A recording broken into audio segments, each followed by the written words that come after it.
कैसे हो प्यारे विद्यार्थियों। आशा करते हैं कि ठीक ठाक होंगे। इस समय आप लोगों के प्री बोर्ड का परीक्षा चल रहा है। प्री बोर्ड का परीक्षा जो कुछ विद्यार्थी दे रहे हैं, कुछ विद्यार्थियों के दिमाग में क्या होता है कि प्री बोर्ड का मतलब कुछ नहीं होता है, और कुछ विद्यार्थियों के दिमाग में ये होता है कि प्री बोर्ड क्या होता है। प्री बोर्ड हमको बोर्ड परीक्षा के पहले तैयारी करने के लिए एक अच्छा माध्यम बन जाता है ना। तो जिन विद्यार्थियों के दिमाग में ये बन जाता है कि हाँ प्री बोर्ड क्या कर रहा है, हमारी बोर्ड परीक्षा की तैयारी कितना % तक हुआ है या कितना नहीं हुआ है, ये बात सोच करके जो लोग प्री बोर्ड को दे रहे हैं वो लोग बेटर हैं। जिनके दिमाग में ये है कि प्री बोर्ड का मतलब कुछ नहीं होता है, उनके लिए वास्तव में बोर्ड के मतलब भी कुछ नहीं होता है। तो आप लोग प्री बोर्ड जो दे रहे हैं, प्री बोर्ड को क्या करें, खूब इत्मीनान से पढ़ कर दें और ये सोच कर दें कि जितना अधिक से अधिक हम इसमें तैयार कर लेंगे उतना लोड हमारा बोर्ड परीक्षा के लिए क्या हो जाएगा, कम हो जाएगा ना। तो चलिए ठीक है। इस समय हम लोग क्या देख रहे हैं, वैद्युत द्विध्रुव के कारण वैद्युत क्षेत्र की तीव्रता ज्ञात करना। तो पिछले वीडियो में हम लोगों ने क्या देखा था, अक्षीय स्थिति में जब क्या होता है, कोई पॉइंट क्या होता है वैद्युत द्विध्रुव के अक्षीय स्थिति में होता है, तो उसका जो वैद्युत क्षेत्र ज्ञात किया जाता है किस तरह से ज्ञात किया जाता है। पिछले वीडियो में हम लोगों ने देखा था अक्षीय स्थिति में वैद्युत क्षेत्र जो निकला था इक्वल टू निकला था 1/4πε0 2p अपन कितना निकला था, r³ निकला था ना। तो ये तो अक्षीय स्थिति में था। आज हम लोग देखते हैं निरक्षीय स्थिति में क्या होता है। निरक्ष रेखा क्या होता है। निरक्ष रेखा ऐसी रेखा होती है जो द्विध्रुव के मध्य बिंदु से होकर जाती है, जो द्विध्रुव के मध्य बिंदु से होकर जाती है, तथा ये जो अक्षीय रेखा होती है उस पर क्या होती है, लंब होती है।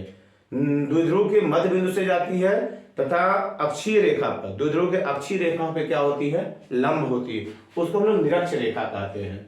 तो सबसे पहले हम लोग क्या करते हैं, एक द्विध्रुव का निर्माण करते हैं। तो मान लीजिए ये आपका द्विध्रुव है।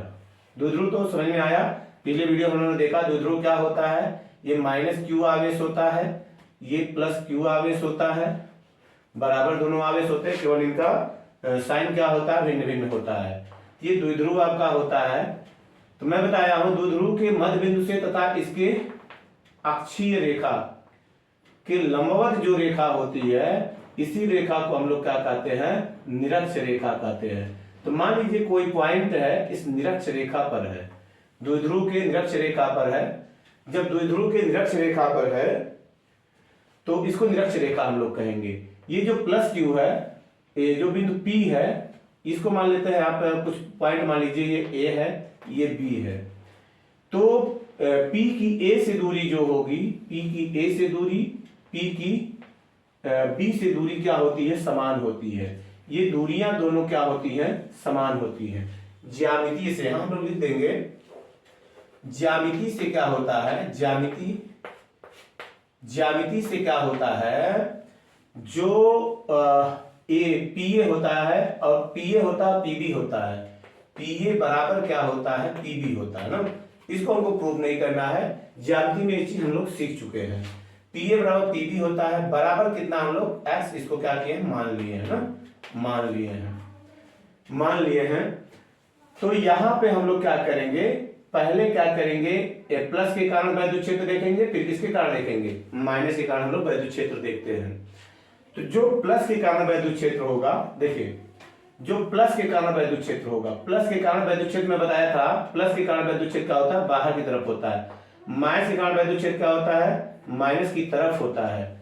तो प्लस के कारण जो वैद्युत क्षेत्र होगा, इस वैद्युत क्षेत्र की दिशा, देखिए फिगर बनाने में ध्यान रखिएगा, इस लाइन को आप सीधा बढ़ाइएगा ना, तिरछा ना होने पाए पर्ची रख के सीधा बढ़ाएंगे, तो ये हो जाएगा, इसके कारण वैद्युत क्षेत्र हो जाएगा E। चूंकि डिस्टेंस जब समान है तो ये दोनों वैद्युत क्षेत्र क्या होंगे, समान होंगे। E का मान क्या होगा, ये सदिश रूप में क्या होंगे, ये दोनों समान होंगे, E हो जाएगा। और माइनस के कारण जो वैद्युत क्षेत्र होगा वो इधर को होगा। देखो माइनस के कारण जो वैद्युत क्षेत्र होता है वो माइनस की दिशा में होता है, माइनस की दिशा में, यानी इसके कारण जो वैद्युत क्षेत्र होगा E होगा। इसको आप E1 E2 मान सकते हो, E1 हो जाएगा, E2 हो जाएगा ना, E1 और E2 हो जाएगा, E1 और E2 हो जाएगा। यहां क्या लिख सकते हैं हम लोग, यहां जो E1 होगा E1 बराबर कितना हो जाएगा, E1 बराबर 1/E1 बराबर E2 बराबर कितना हो जाएगा 1/4 पाई एप्सिलॉन नॉट। हम लोग इसको क्या रख रहे हैं, एयर में रख रहे हैं ना, एयर में रख रहे हैं, इसलिए k इक्वल टू कितना लेंगे 1 लेंगे। यहां हो जाएगा Q अपान कितना हो जाएगा x स्क्वायर, यानी ये x स्क्वायर हो जाएगा, दोनों के लिए सेम होगा ना। E1 और E2 का मान क्या होगा, सेम होगा।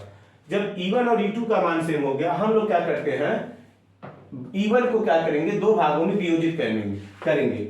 वेक्टरों का वियोजन आप लोग कक्षा 11 में पढ़े थे। अगर इस वेक्टर का वियोजन करना है इस दिशा में, x अक्ष की दिशा में, ये हो जाता है f, मान लीजिए एंगल थीटा है, f cos थीटा हो जाता है। और अगर ये थीटा से सटा हुआ भाग जो होगा, थीटा से सटा हुआ भाग cos थीटा होता है, और ये वाला भाग जो होगा लंबवत दिशा y अक्ष की दिशा में, ये हो जाता है f sin थीटा होता है ना। ये हम लोग कक्षा 11 में पढ़े हैं, सदिश का वियोजन पढ़े हैं। तो यहाँ पे ये जो एंगल है थीटा है, ये भी एंगल क्या है, थीटा है। क्यों थीटा है, दोनों साइडें बराबर है, तो ये एंगल भी क्या होंगे, बराबर होंगे।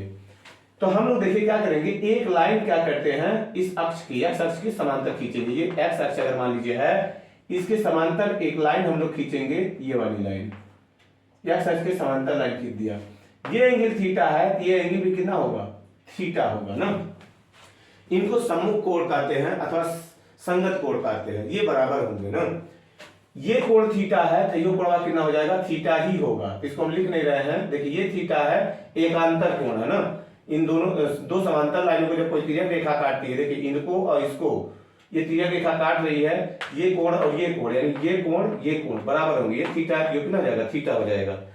तो ये एकांतर कोण है ना। हमको ज्यादा डिटेल में इसको नहीं लिखना है, खाली चीजों को समझ लेना है ना। एकांतर कोण होंगे। अब क्या करते हैं हम लोग, वियोजित करते हैं ना, वियोजित करते हैं। E1 का जो वियोजित भाग, देखो थीटा से जो सटा हुआ भाग होगा इसका, इधर को होगा, वो हो जाएगा E1 cos थीटा हो जाएगा। समझ में आया, E1 cos थीटा होगा, E1 का वियोजित भाग। इधर का अगर वियोजित भाग cos थीटा होगा, ऊपर का क्या हो जाएगा, E1 sin थीटा हो जाएगा। ऊपर वाला हो जाएगा E1 sin थीटा हो जाएगा, sin थीटा हो जाएगा, ठीक। अब ये वाला जो भाग है E2 का जो वियोजित भाग होगा, देखो इसका भी थीटा से सटा होगा। ये कोण कितना है, थीटा, ये कोण थीटा, ये थीटा। इसका जो सटा हुआ भाग, E2 का जो थीटा सटा हुआ भाग होगा इधर वाला, वो हो जाएगा थीटा सटा हुआ भाग E2 cos थीटा हो जाएगा, E2 cos theta, E2 cos theta हो जाएगा। समझ में आ रहा है ना, E2 cos थीटा होगा। चीजों को अगर दिख नहीं रहे होंगे, जो बोल रहे हो उसको सुनते रहिएगा, अपने कॉपी पे लिखते रहिएगा। नहीं, E2 cos थीटा होगा इधर वाला भाग। अब इसका देखो, एक भाग इधर हुआ, एक लंबवत भाग इसका नीचे की तरफ आएगा। वियोजन हम लोग पढ़े हैं कक्षा 11 में, वहां पे देखा गया है।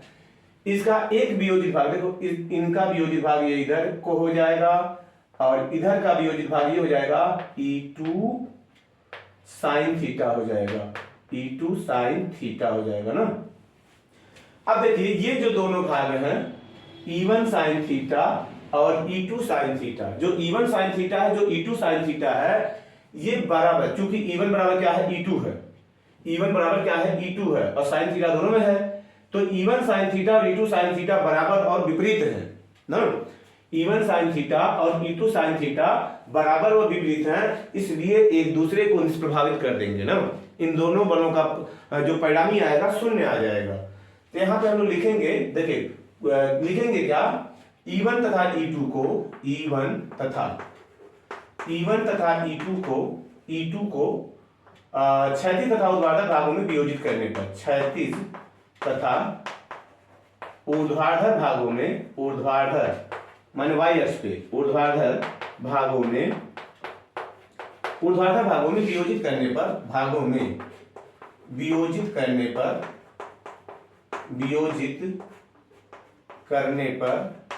क्षैतिज तथा ऊर्ध्वाधर भागों में वियोजित करने पर क्या हो जाएगा, जो E1 sin theta, E2 sin theta, E1 sin theta तथा E2 sin थीटा बराबर व विपरीत हैं, बराबर व विपरीत हैं, इसलिए क्या होगा, इसलिए ये दोनों एक दूसरे को निष्प्रभावित कर देंगे। ये दोनों एक दूसरे को प्रभावहीन कर देंगे, दूसरे को प्रभावहीन कर देंगे ना, इनका कोई प्रभाव नहीं रहेगा, प्रभावहीन कर देंगे। तो जब प्रभावहीन कर देंगे तो P पर जो वैद्युत क्षेत्रवाह होगा, P पर जो वैद्युत क्षेत्र, ये दोनों क्या हो गए, खत्म हो गए, ये दोनों खत्म हो गए ना।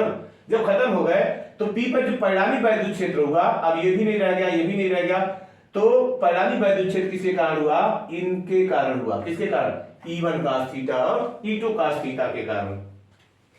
परिणामी वैद्युत क्षेत्र जो होगा, परिणामी वैद्युत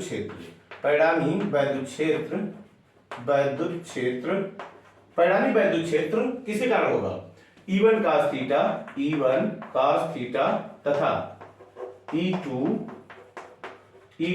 cos थीटा के कारण होगा, क्योंकि दोनों ये दोनों जो हैं, दोनों वैद्युत क्षेत्र जो हैं क्या हैं, समदिश हैं। क्योंकि ये दोनों क्षेत्र समदिश हैं, एक दिशा में हैं, समदिश हैं। जब समदिश हैं इसलिए क्या होगा, जब समदिश हैं, एक मिनट देखिए, जब ये समदिश हैं तो क्या हो जाएगा, इसलिए P पर परिणामी वैद्युत क्षेत्र, इसलिए P पर परिणामी वैद्युत क्षेत्र कितना हो जाएगा, परिणामी वैद्युत क्षेत्र देखिए P पर परिणामी वैद्युत क्षेत्र कितना हो जाएगा, E बराबर हो जाएगा E1 प्लस E2, एक ही दिशा में है। उसमें देखो अक्षीय में क्या था, दोनों विपरीत दिशा में घटाए थे, यहाँ पे जोड़ेंगे, E बराबर हो जाएगा E1 प्लस E2 हो जाएगा। तो E1 का मान कितना है, E बराबर हो जाएगा E1 cos थीटा अब प्लस कितना हो जाएगा, E2 cos थीटा हो जाएगा, है ना। अब E1 cos theta, E1 E2 का मान रख दीजिए बराबर E1 cos थीटा को कॉमन ले लेंगे, E1 प्लस E2 बचेगा, E1 plus E2 cos theta को हम कॉमन ले लिए ना, cos थीटा। E1 E2 का मान रख दीजिए 1/4 पाई epsilon not 4 pi epsilon not Q अपान कितना हो जाएगा, x स्क्वायर हो जाएगा ना, x स्क्वायर हो जाएगा, और plus 1/4 pi epsilon not Q अपान कितना हो जाएगा, x स्क्वायर, और इनटू क्या हो जाएगा, cos थीटा। ठीक, यहां तक समझ में आया। अब देखिए ये दोनों राशियां क्या है, समान है। समान होने का मतलब क्या होगा, इसको कुछ मान लीजिए, इसको कुछ मान लीजिए। जब समान राशियां होती है तो क्या होती है, जुड़ जाती है, घट जाती है। ये इसको हाथी मान लीजिए, एक हाथी ये है, एक हाथी ये है, तो दोनों हाथियों को जोड़ेंगे क्या हो जाएगा, 2 हाथी की जगह से पूरा हो जाएगा। तो बराबर कितना हो जाएगा, 2 और Q upon 4 pi epsilon not, दोनों जुड़ जाएंगी राशियां, इनटू कितना हो जाएगा, cos थीटा ना। यहां तक तो बातें समझ में आई होंगी ना। अब देखो x स्क्वायर कहां गया, cos थीटा अपान कितना हो जाएगा, x स्क्वायर यहाँ पे ना। चलो ठीक है, तो ये इतना हो जाएगा ना। देखो 2Q अपान ये जो 2Q होगा, x स्क्वायर यहीं पे रहता है लेकिन गुणा में है, यहाँ इसके नीचे x स्क्वायर इसके नीचे जा सकता है, गुणा में है ना। अब हम लोग देखो क्या करेंगे, जो द्विध्रुव है इसकी लंबाई हम लोग 2l लिए हैं, तो यल इधर हो गया, यल उधर हो गया, यल इधर हो गया, यल उधर हो गया। अब देखो जो x स्क्वायर होगा, x स्क्वायर का वैल्यू हम लोग कैसे निकालेंगे, ये वाला डिस्टेंस हम लोग कितना मान लेते हैं, r। ये वाला डिस्टेंस हम लोग मान लेते हैं बिंदु O से P की दूरी कितनी है, r है। ये सब हम लोग मानेंगे, ऊपर मान के सब लिख लेंगे। माना OP बराबर कितना है, r। माना OP बराबर कितना है, r। थोड़ा सा 2-4 लाइन आप, जैसे मैं पिछले वीडियो में बताया था, 2-4 लाइन इस वीडियो के बारे में क्या करेंगे, लिख देंगे। OP बराबर कितना मान लिए, r मान लिए। जब OP बराबर r हो गया तो अब हम लोग क्या कर सकते हैं, x स्क्वायर का मान निकाल सकते हैं। देखिए इस त्रिभुज में ये वाला एंगल क्या होगा, 90 डिग्री होगा। ये L है आपका ना, ये L है, तो x स्क्वायर बराबर कितना हो जाएगा, इसलिए x स्क्वायर बराबर, देखो यक्स स्क्वायर बराबर हो जाएगा कर्ण का वर्ग बराबर हो जाएगा लंब का वर्ग प्लस आधार का वर्ग, ये हो जाएगा आर स्क्वायर और प्लस कितना हो जाएगा एल स्क्वायर। तो यक्स स्क्वायर का वैल्यू इतना हो जाएगा।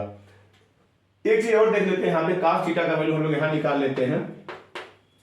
यहाँ cos थीटा बराबर क्या हो जाएगा, cos थीटा बराबर ना, cos थीटा ही निकाल लेते हैं। cos थीटा बराबर होता है आधार बटे कर्ण, थीटा ये है, थीटा के लिए आधार ये होगा, तो आधार बटे कर्ण यानी L/x, ये हो जाएगा L/x। और यक्स का जो वैल्यू आप निकाले हो, यक्स का वैल्यू देखो, यक्स स्क्वायर का वैल्यू इतना है तो यक्स बराबर कितना हो जाएगा, एक्स बराबर हो जाएगा अंडर रूट आर स्क्वायर और प्लस एल स्क्वायर हो जाएगा ना, एल स्क्वायर हो जाएगा। तो यहां पे हम लोग ये वैल्यूज लाकर रख देते हैं, एल अपान हो जाएगा एक्स का वैल्यू कितना हो जाएगा अंडर रूट आर स्क्वायर और प्लस एल स्क्वायर हो जाएगा। ठीक, अब देखिए, इसलिए परिणामी वैद्युत क्षेत्र, इसलिए E बराबर कितना हो जाएगा, इसलिए E बराबर आपका हो जाएगा, E बराबर 2Q, पहले क्या करेंगे cos थीटा का वैल्यू रख देते हैं L अपान इतना, तो 2Q upon 4 pi epsilon not into cos theta का वैल्यू कितना हो जाएगा, देखो cos थीटा का वैल्यू हो जाएगा L upon under root R square और प्लस एल स्क्वायर, इतना हो जाएगा। और यक्स स्क्वायर यहाँ पे पहले से ही था, तो यक्स स्क्वायर की जगह पे आपका हो जाएगा R square plus L square, R square plus L square हो जाएगा ना, R square plus L square हो जाएगा। ठीक है ना, दिख रहा है आपको?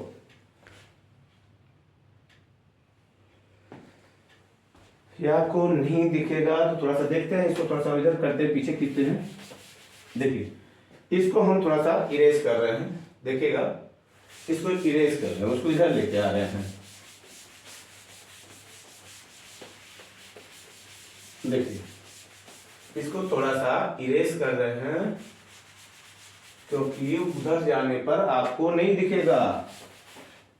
चलिए देखते हैं, हम लोग क्या करते हैं, इसलिए E बराबर निकालते हैं, इसलिए E बराबर कितना हो जाएगा, E बराबर 2Q upon 4 pi epsilon naught cos theta का वैल्यू रखो into L upon R under root R square plus L square, R square plus L square ना, समझ जाइएगा, R square plus L square into वर्ग, देखो यहाँ पे एक्स स्क्वायर भी नीचे है, एक्स स्क्वायर जब नीचे है तो एक्स स्क्वायर का वैल्यू रख देंगे 1 अपान एक्स स्क्वायर का वैल्यू कितना हो जाएगा, एक्स स्क्वायर का वैल्यू हो जाएगा आर स्क्वायर और प्लस एल स्क्वायर हो जाएगा। ठीक, बराबर, अब देखो हाइट 2QL हुआ ना, 2QL को हम लोग क्या लिख सकते हैं, पी द्विध्रुव आघूर्ण, ये ऊपर हो जाएगा, इसको लिखते 1 अपान 4 पाई एप्सिलॉन नॉट, यहां पे क्या हो जाएगा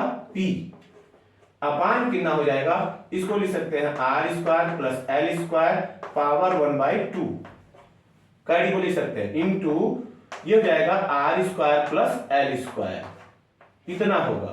अब देखो इसका पावर 1 है, तो अगर घाते आधार समान होता है, घाते क्या होती है, जुड़ती हैं, तो 1/2 में 1 जोड़ेंगे, 2 कम 2 3/2 आ जाएगा, तो आपका हो जाएगा 1 upon 4 pi epsilon naught P upon हो जाएगा R square plus L square power 3/2 हो जाएगा ना।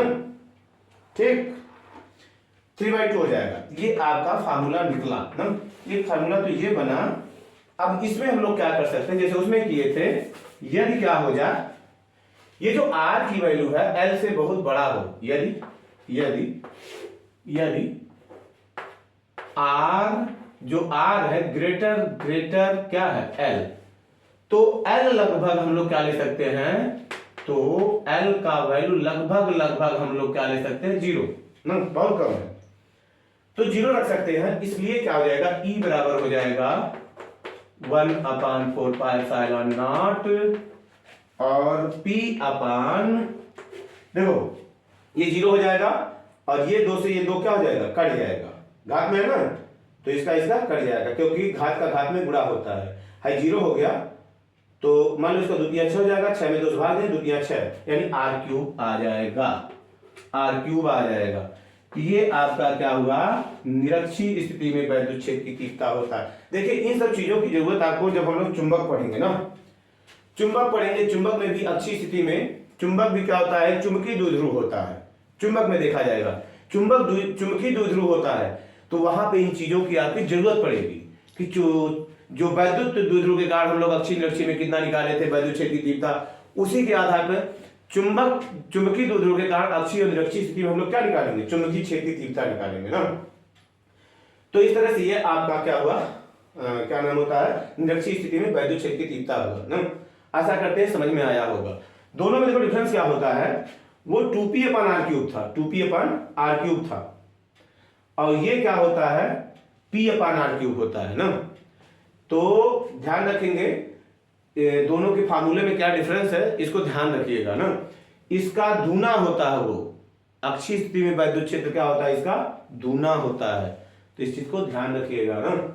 तो ये निरक्ष रेखा में आपका वैद्युत द्विध्रुव वैद्युत क्षेत्र की तीव्रता निकला ना। तो इसको ध्यान रखेंगे, इसका फिगर मेन है, फिगर को ढंग से आप बनाएंगे। फिगर को जब हम शुरुआत से बोलते गए उस हिसाब से आप अपने नोटबुक पे क्या करेंगे, स्केच करेंगे।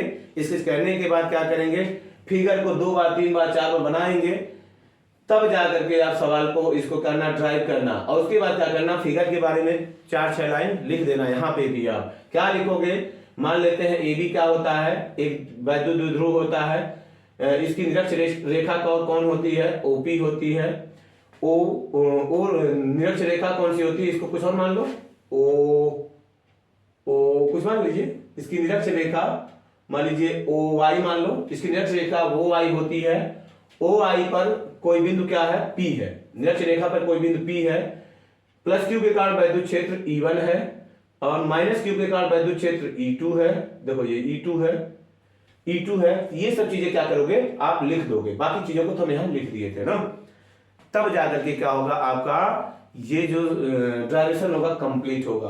देखिए जब ड्राइवेशन करना चाहिए तो ऐसा नहीं करना चाहिए कि आप क्या नाम हो कर तो दो, लेकिन जब चेक करने वाला आवे तो उसको चीजें समझ में ना आवे। तो अगर क्या होता है, कोई भी क्वेश्चन, ये कॉपी चेक करने वाले, कॉपी चेकर के दिमाग में कोई भी क्वेश्चन आता है तो उसका जवाब आपकी कॉपी में खटाखट मिल जाना चाहिए। जो चीजें ऐसा लगता है कि नहीं हम कहीं बाहर से लाके लिख रहे हैं, या कहीं ज्यामिति से लिख रहे हैं, या कोई और कहीं से लिख रहे हैं, तो ब्रैकेट में छोटा छोटा करके उसको लिख देना चाहिए, तब आपको परफेक्ट नंबर मिलेगा, तब आप बढ़िया नंबर से पास होगे। बहुत बच्चे होते हैं, उनका तैयार तो सब कुछ होता है, लेकिन क्या करते हैं, वो लिख देते हैं, अरुआ घसुआ सब करके मार के लिख देते हैं। उसको लिखने से उनको नंबर नहीं मिलता है, तो वो क्या कहते हैं, ऐसा हो गया मेरे साथ, वैसा हो गया। ऐसा कुछ नहीं हुआ, आपने परफेक्ट तरीके से क्वेश्चन का जवाब नहीं दिया था, इस कारण से आपका नंबर कट हुआ ना। तो इन चीजों को आप ध्यान रखेंगे, साफ सुंदर लिखेंगे, तब आपको नंबर मिलेगा ना। तो चलिए ठीक है, मिलते हैं नेक्स्ट वीडियो में। हम लोग क्या करेंगे, द्विध्रुव के कारण वैद्युत विभव निकालेंगे अक्षीय और निरक्षीय स्थिति में। तो वीडियो को यहीं पे रोकते हैं, तब तक के लिए जय हिंद, जय भारत।